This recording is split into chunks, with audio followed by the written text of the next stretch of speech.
Uy, Roel, nang ngiti yan. Oo nga, ba't ka kinikilig? Baliw, wala. Feeling ko may nangyari pa uwi. Oo. Hindi, ganito kasi yun. Out of nowhere, may nalaglag na pera. Tapos, sabay pa namin siyang kinuha. Sino ba? Basta. Huwag nag-iitip pa agad.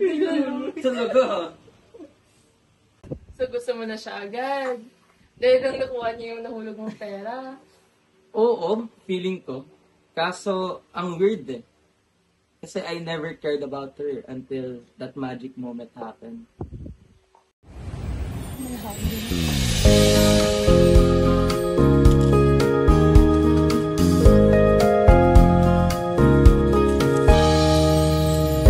Uy, nauna ako.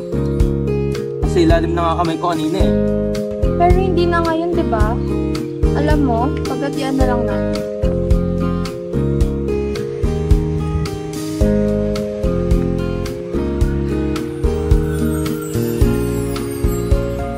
Sobrang down bad mo na ata. Well, okay. I admit it naman. Eh di mag-confess ka na. Confess agad. Ganun din naman yun, iaamin ka din naman eh. Why not now na?